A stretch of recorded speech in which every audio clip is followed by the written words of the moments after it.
you awake? I thought I heard you get up. Yeah, I'm awake. Sorry, I just can't sleep. Are you thinking about him? Yeah, a bit. You should get back to sleep, my love. I'm fine. No, it's okay. What else is on your mind? I don't know, it seems weird, but I had one of the most vivid dreams of my life. I saw a fox on a snowy mountain, just looking confused and worried. Those eyes, I can't get those eyes out of my head. She was running in the windy snow, looking for something. Do you think it has to do with you and what's been going on? I don't know. It was just a dream, Rachel. They're not meant to make sense. A lot's happened the past couple days, that's all. Well, if you're not going to sleep anyway, you should tell me. I want to hear. All right.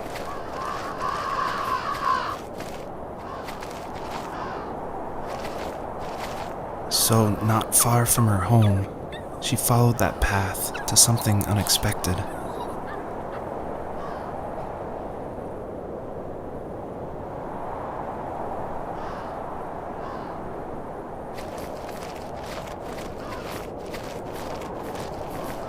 She couldn't stay, though.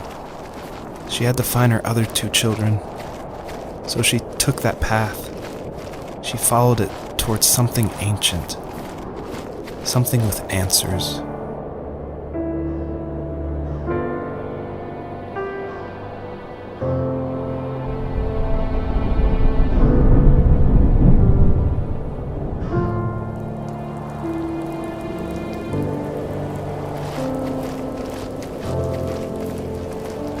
The fox looked high and low, searching for any sign of her cubs.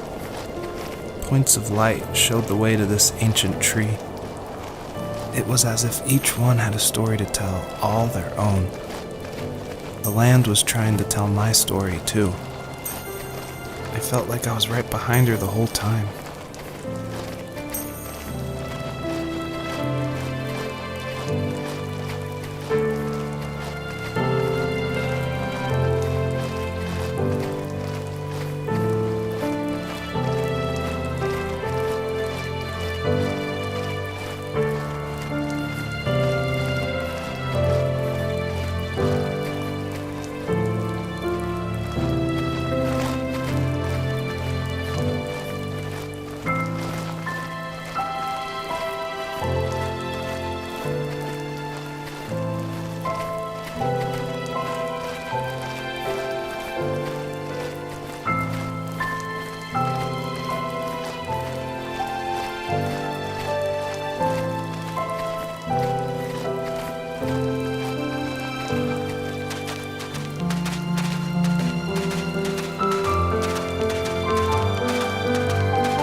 As a kid, did you ever do show and tell in your class? Yeah, I think I only did it once, when I was in the 4th grade. You know how my life was around then. I wanted to show my class what helped pass the time and distracted me, so I brought a dozen paper cranes I had made. I think I told everyone how badly I wanted to be a bird and fly, embarrassingly enough. Don't be embarrassed. Every kid wants to fly. For me, it was another toy from my dad, a wooden boat. I remember guarding it so carefully in my hands as I walked into class.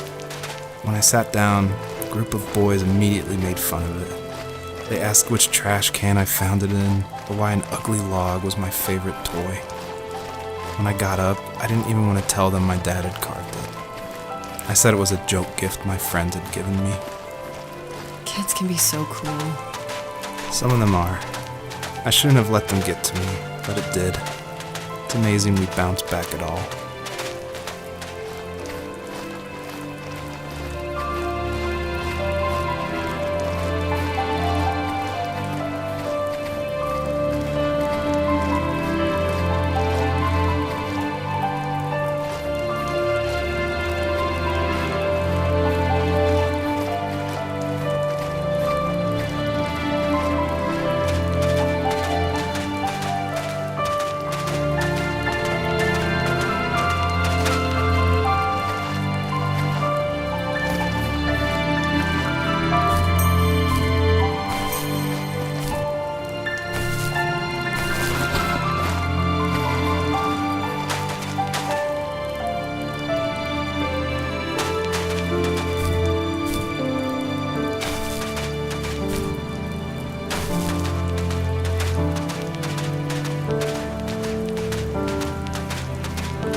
my dad did for a living? Wasn't he like a lumberjack? That's one way of putting it. If wood was a canvas, then a carving knife was his paintbrush. Even after working a 50-hour week, even after his hands were more splinters than skin, he would bring home the nicest piece of Alaskan weeping cedar and make me toys. That wooden train was the first toy I can remember, and I loved it. I just knew from a young age I was going to be a lumberjack, like my father.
Usually those kids would leave me alone, but somehow they could tell I was different.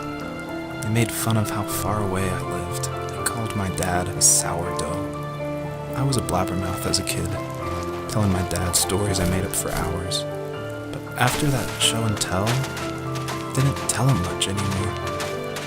He didn't know exactly what was wrong, but his best guess was that the toys he carved weren't cool enough. He carved me a tank and tried to tell me what it was like to be in a real tank as a serviceman. I didn't know your dad was in the military. Yeah, in the army. The sad thing is that I'd pretty much forgotten until just now. There's so much I still don't know about him. I'm sorry. He knows how much you love him. You're going to see him again soon and have some closure, I'm sure.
The older I got, the more I withdrew. I asked myself, why talk to anybody anyway? Why bother when I'm happy by myself? I started drawing a lot, mostly animals I saw in the woods by my home. I then imagined designing my own hideouts with things like TVs and pantries full of chips and cookies. I think that idea of leaving home and drawing blueprints started my career. I found a lot of solace in that. I'm not surprised, but I did the same thing, you know? There's something special about having a place to call your own. And now look at us. Well, if you count renting in an overpriced city. It's as close as we can get for now.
My teenage years were full of sketching, angst, and trouble. I wasn't popular or unpopular. Maybe just forgettable. I guess that gave me a sense of freedom, so I hung out with crazy kids, doing crazy things, even though I mostly just watched the chaos ensue. We did it all. Put fireworks in mailboxes, hide roadkill in people's garages, break windows of the barber shop in Anchorage. My dad was furious, but he was so busy working he couldn't do much to stop me from going out. I think being an adult means there's no one to stop you making hard decisions. He had to make a living, and he couldn't be in two places at once. Yeah, I realize that now. But at the time, I was sure he was more interested in growing his business than what was going on with me.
He was working another late night, and my friends were over, saying how bored they were and how they had come all the way out to my house for nothing. One of them mentioned how that old, ugly beyond belief truck was still in the garage, and how we should take it for a spin. I was only 15, so I kind of fought it for a while. The next thing I knew, we were careening around the mountain path, rocks spitting onto the sides of the cliff, while my dad's cringeworthy bluegrass blared out the speakers. I drove while my friends were in the back of that yellow and purple truck, throwing beer bottles and trash at anything remotely interesting. Felt like I was soaring in the air with borrowed wings. But all good things have endings. A cop outside of Eagle River pulled us over after he saw us send a bottle rocket into someone's yard. What followed was a long night of talking to disappointed adults and feeling smaller than ever.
My friends would laugh about that night and talk about how crazy it was, and I laughed along, pretending it didn't bother me. But it did. I imagined my friends growing old in the bush, unable to find that thrill in those godforsaken ice fields. It's like those mountains were a literal wall keeping me from leaving, where all I would have to look forward to are lumber yards and evening beers. I had to climb over. That was my only goal for a long time.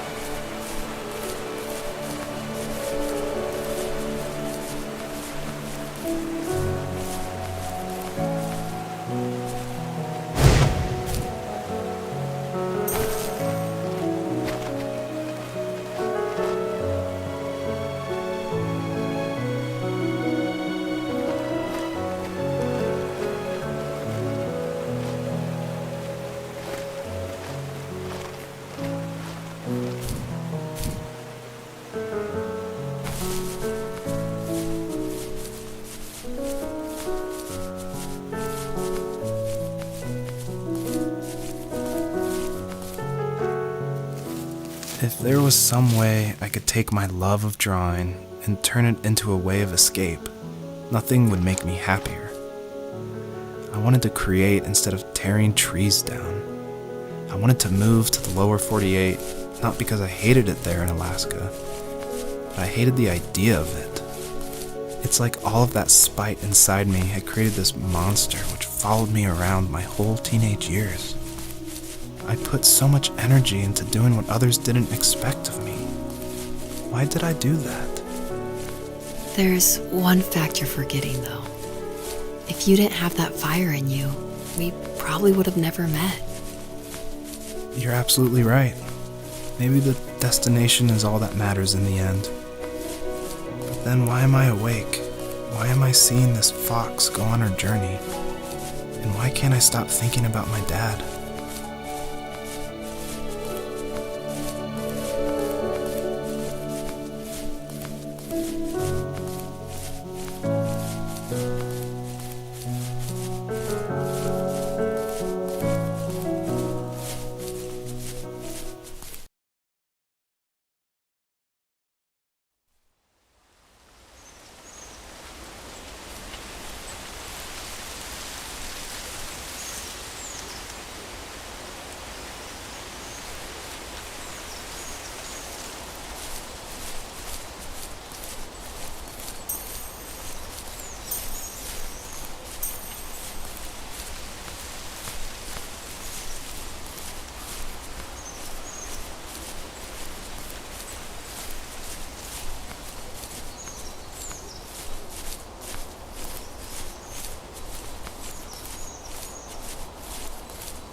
Property, there were old abandoned pieces of a shed and car long left unused. I used to ask him all the time who those people were that left all this junk, and I'm sure he got so tired of hearing it that he made up some elaborate stories how a brown bear ate them and haunted the woods afterwards. What's funny is I think it made those people seem more real, growing up thinking they were still hanging out like they couldn't say goodbye. I used to tell my friends how I could swear I saw spirits move near the water, and that always freaked them out. I guess it didn't bother me, because the way I saw it, they were normal people with old cars and sheds, just trying to figure out how to survive and be happy in the middle of nowhere. It was a cool thought that they didn't want to leave, but you know, I was a weird kid. Well, You had good company since those ghosts like living in a place where they were brutally devoured.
Even at my most distant, at the times when I detested him the most, he kept reaching out.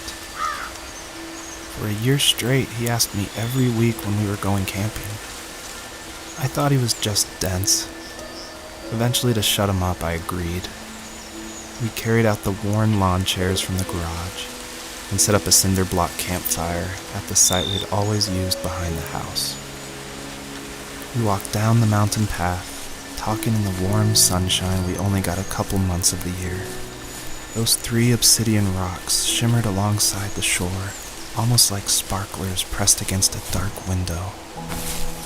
I'll never forget that wet stone on my feet, or how those massive mountains looked even bigger in the lake's reflection. I felt small, but grateful. As the sun set, my dad found something I hadn't seen for a long time. The tree where I'd made my first carving when I was 6. I hadn't even carved it. My dad had helped me, but I still called it my tree. Something about seeing my name there made me open up, and we talked about everything that night in that old camouflage tent. I told him how much I loved sketching and design, and how it would be a dream to study architecture in Seattle. I told him how I didn't get along with my friends much anymore, but that I didn't mind being alone. He told me he was there for me, and he joked that if all he had to do was write my name on a tree to finally get me to talk, he would have left me carved logs with novels on them in front of my room every morning. I don't know why it took me that long to realize it, but it was then I knew how much he had sacrificed for me.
stuff in his free time. If he wasn't watching fly fishing or reading Tom Clancy novels, he was carving something. He made tons of birdhouses. Not that he was into bird watching, but I think he really missed working and adding on to the home. If he couldn't afford the time to build onto our own house, he would have to settle with watching birds move into their little homes. We kept an old mattress in the bed of that ugly yellow truck, so we would drive it deep into the woods and then watch the birds fly into their houses while the sun set. Usually it was accompanied by venison jerky or a cold Coke, but not a lot of talking, which is how we both liked it.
The perpetrator stood nearby, unfazed, like nothing was wrong. My dad is dead, and he's never coming back, Rachel. I can tell you these stories, but I can never reminisce with him again. He can never hold a grandchild that we'll probably never be able to have. I can never talk to him again, and I'll never be able to say I'm sorry for everything.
I need to go to bed. I just can't talk about this anymore. Good night.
Joseph, you can't go to sleep feeling like this. I'm sorry for everything, and I know you need space, but I'm here for you. You don't need to feel so lost. Joseph, have I ever told you what my mother was like?